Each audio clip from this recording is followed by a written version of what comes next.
उनका मिसकैरेज हो गया है और इंटरनल ब्लीडिंग की वजह से वो कोमे में जा रही हैं।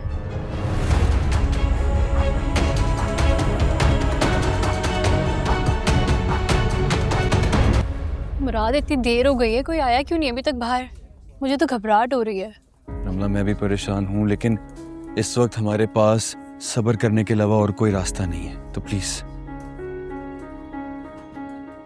और अब्बू से बात हुई?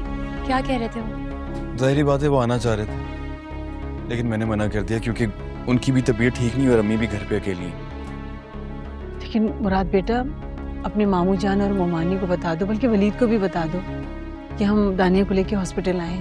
नहीं खाला, जब तक मुझे पता नहीं चल जाता कि दानिया के साथ क्या मसला है, मैं किसी को बता नहीं रहा।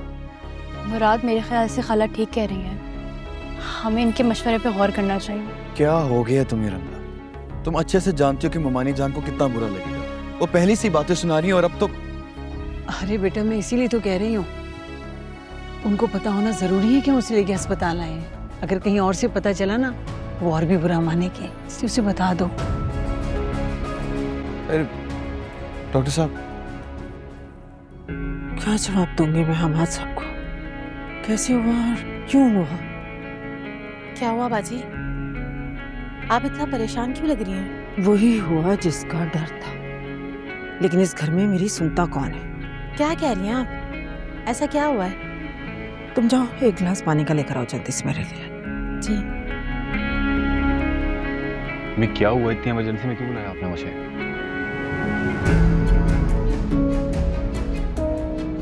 वलीद, हमारा आंगन आबाद होने से पहले ही उजड़ गया बेटा। क्या कह रही हैं अम्मी? कुछ बताएं तो सही मुझे।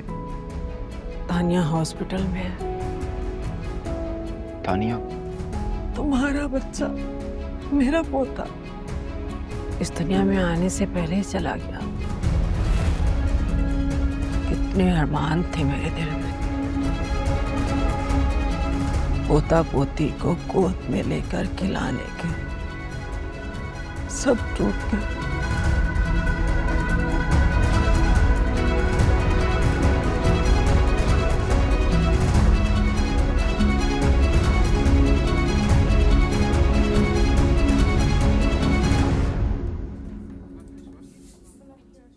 डॉक्टर, दानिया कैसी है अब?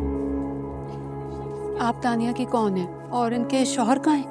वो, मैं उसकी खाला हूँ और ये उसकी भाभी। हम उसके शौहर को बुला लेते हैं, लेकिन आप ये तो बताइए कि दानिया की तबीयत कैसी है? बहुत ज़रूरी है कि आप उनके शौहर को बुलवा लीजिए और हो सके तो उनके सास ससुर को भी बुलवा लीजिए, क्योंकि उनकी बहू की हालत ठीक नहीं है। उनका मिसकैरेज हो गया है और इंटरनल ब्लीडिंग की वजह से वो कोमे में जा रही हैं।